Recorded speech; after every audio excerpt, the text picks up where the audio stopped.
8 young men started a crisp autumn night at various happy events, celebrating the end of an arduous week of work. Then they clashed in an unplanned roadside encounter. Although they'd been at parties and inside clubs, they had at least a combined 4 knives between them, some brandished, some reserved. The 2 segregated groups struggled to find common ground in what had become a racially charged atmosphere. Fortunately, they found that common thread and the tension began to dissipate. Unfortunately, an intoxicated Private Hill was faster than the de-escalation and chose to strike, killing a fellow soldier. This is Conduct Unbecoming. I'm Erin, and I'm your host.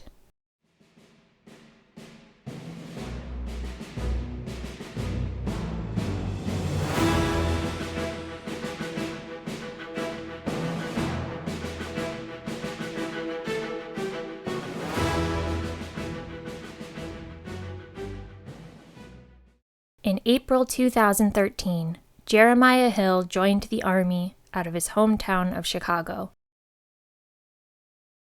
By October, 22-year-old Private Hill lived in the barracks at Joint Base Lewis McChord, out in Tacoma, Washington. Hill spent a lot of time at a training exercise at the end of September and the beginning of October, so when the weekend finally hit, he and his friend and roommate Private Sedarium Johnson decided it was time to paint the town red. So, in the evening on Friday, October 4th, Hill and Johnson made the 20-minute trek to Olympia and visited a club. After leaving the club, Hill and Johnson met up with 3 other soldiers they knew at a McDonald's nearby. Hill had been drinking the entire evening, and Johnson described him as belligerently drunk. Perhaps the men were making too big a scene too close to the play area at the Golden Arches, and the 5 decided it made the most sense for Private Ajoni Runyon Bearford to drive them approximately 30 minutes away to the Denny's near Club Latitude in Lakewood, Washington. It seems they planned to wait out the exodus of club patrons, but I can't discern a motivation for doing so. At one point during their drive, Hill jumped out of the car as it came to a stop. He did it to chase and assault a man, who he hit just once before running off and returning to the car. With Hill re-secured in the vehicle by about 2:30 a.m., the quintet passed a group of 3 men walking alongside the road. The pedestrians themselves had spent the evening at a nearby motel party. It's probably time for me to share that 4 of the car passengers were black, 1 was Latinx, and the pedestrians were all white. None of the sources are clear on which car passenger yelled out an unspecified racial slur, but they are consistent that somebody yelled something from the interior of the car. Specialist Matthew Barnes responded from the sidewalk, "So this is how we treat combat veterans now?" This was untenable for Private Runyon Bearford, the driver, who pulled ahead of the pedestrians into a gravel lot. One of the car's occupants pressed a knife into Hill's hand. Then 4 of the young men exited the car and began to approach the pedestrians. Allegedly, one of the pedestrians, whose name is not given, pulled a knife with a black blade. I think this is an appropriate opportunity to pause and reflect, asking ourselves why these 8 young men had so many knives on their night out. As a woman, the single greatest threat to me at a club is and always has been men, and it seems like the same can be said for these young men. The single greatest threat to them on a night out is also other men. I find it particularly alarming that these young men, once drunk, became sufficiently violent over words, just words, and they all felt they needed to draw knives. They were quite literally on the same team. And I guess to their credit, when they realized that they all worked for Uncle Sam's army, they began to calm down. Once everyone understood that there was no threat, and I would argue there never had been a threat, Johnson encouraged everyone to return to the car so they could continue on with their evening. With the situation largely diffused by their short conversation, his friends complied. Well, everyone except Hill. Instead of calming down, instead of returning to the car, instead of leaving what clearly didn't need to be a fight, Hill attacked 20-year-old aviation operations specialist Tevin Geek. Hill claimed that Tevin was holding a knife. Well, he sometimes claimed he could see a knife the whole time during the interaction, and sometimes claimed he could only see a shiny and reflective blade. He'd taken Tevin by surprise, coming up either from his side or from behind him, placing him in a bear hug, and stabbing him in the upper left chest.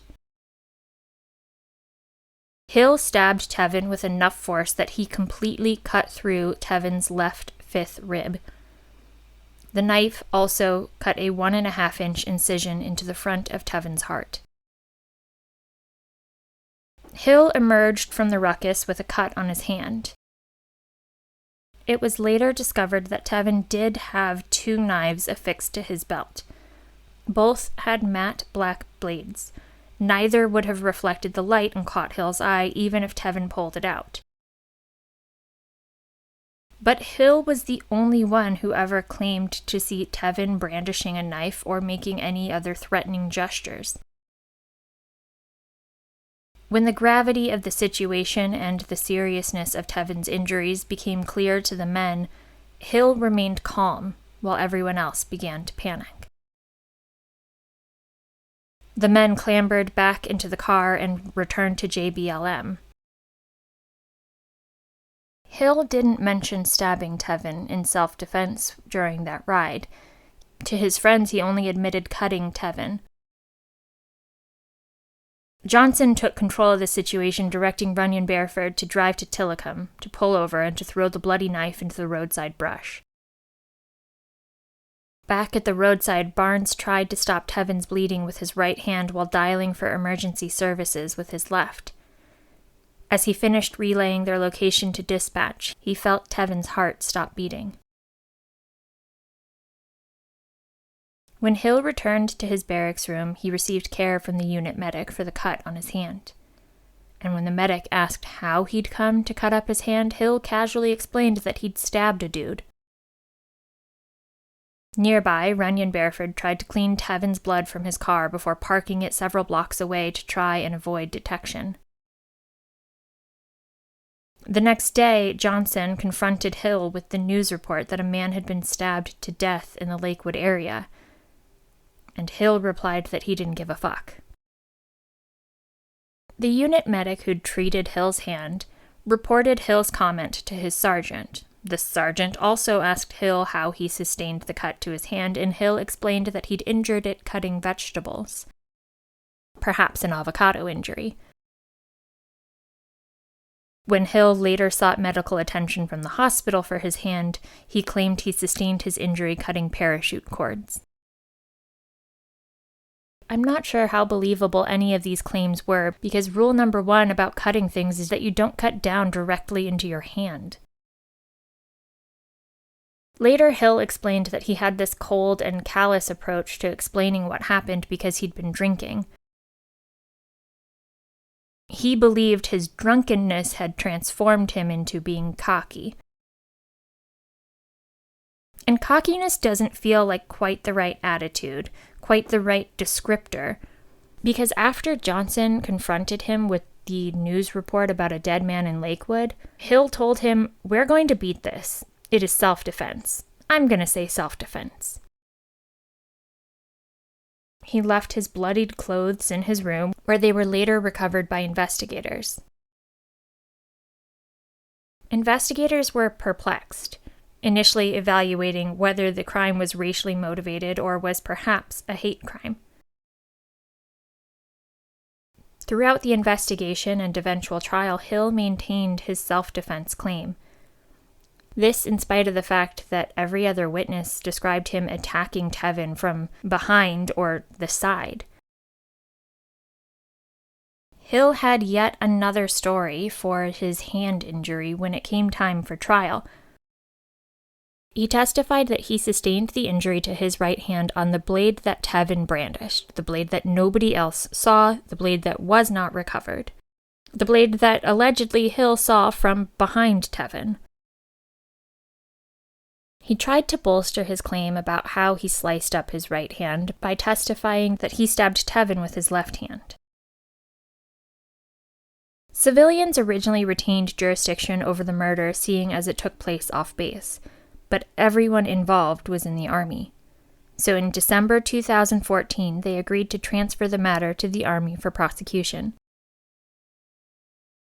I was not and am not privy to the exact reasoning for why the civilian prosecutor transferred the case, but it's probably worth sharing that the county prosecutor later told reporters that had he been tried by the county, he likely would not have received more than 20 years. When Hill took the stand at his court-martial, he wasn't remorseful. He cast his act, the act of killing Tevin, as an unfortunate event, the consequence of two groups of young drunk men confronting each other. Journalists described his testimony as callous, but he seemed to genuinely believe that his fellow soldiers would agree that Tevin's death was accidental, that he'd acted in self-defense. Tevin's family attended the trial, and Hill used his time in their presence to apologize, stating, "I'm sorry about the death. I killed him. There's nothing to do to take it back." For his part, Hill's roommate Johnson was convicted for trying to obstruct the Army investigation and was sentenced to 9 months of confinement. Runyon Bearford, the driver who threw the murder weapon into the woods, pled guilty to a civilian charge of rendering criminal assistance and received a 1-year sentence. Hill's testimony wasn't enough to convince the panel that he acted in self-defense and should not be legally responsible for Tevin's death, but it was sufficient to convince them that the murder was unpremeditated. So, in 2015, a panel of officers convicted Hill of one specification of unpremeditated murder. They sentenced him to 45 years of confinement, forfeiture of all pay and allowances, and a dishonorable discharge.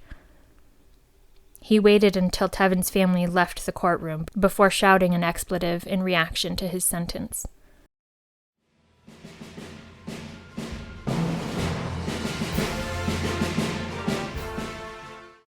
On appeal to the Army Court of Criminal Appeals, Hill raised 3 purported errors.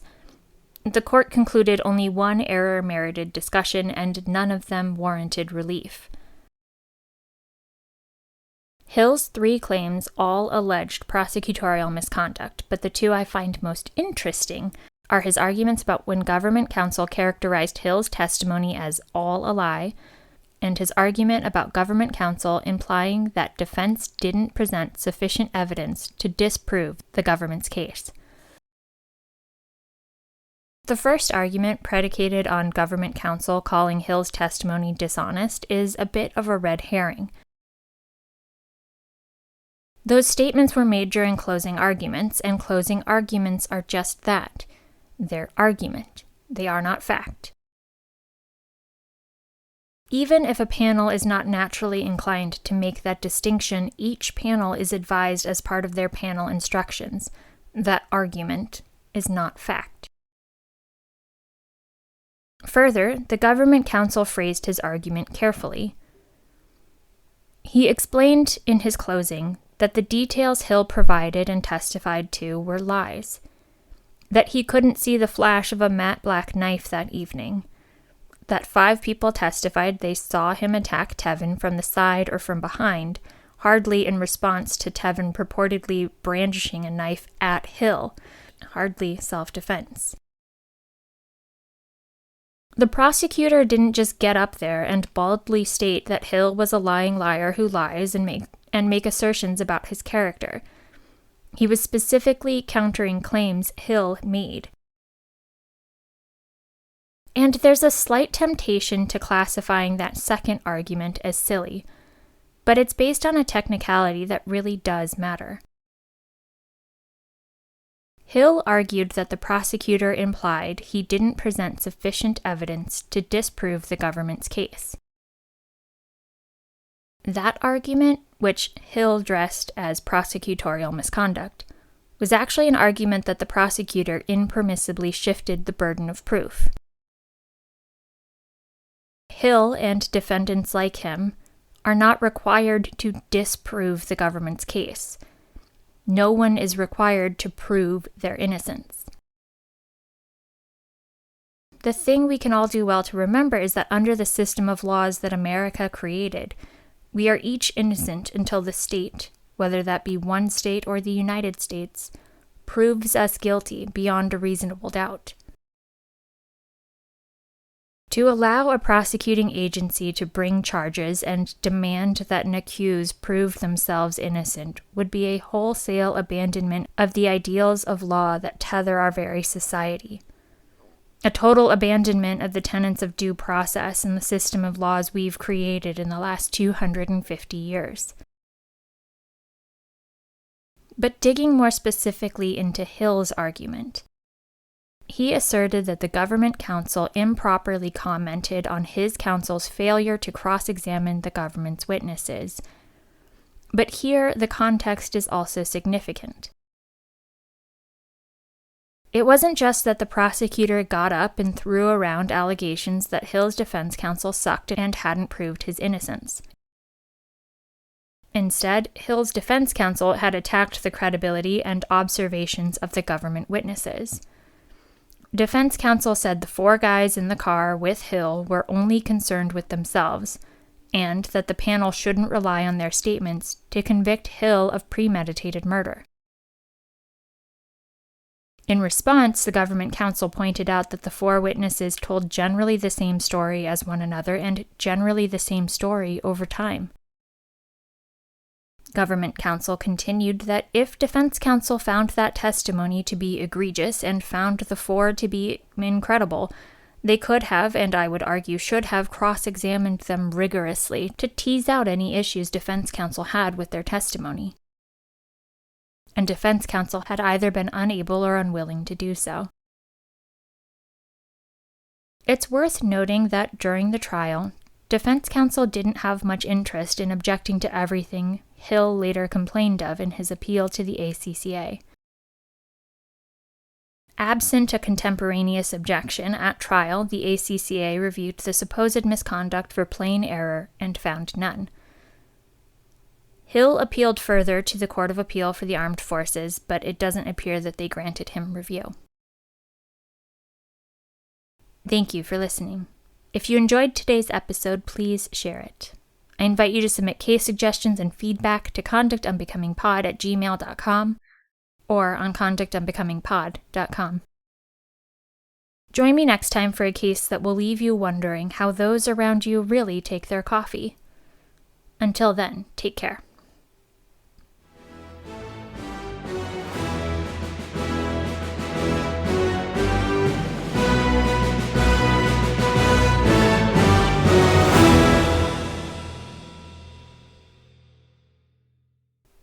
Conduct Unbecoming is a podcast where I get to talk about interesting crimes and cases that involve U.S. military service members.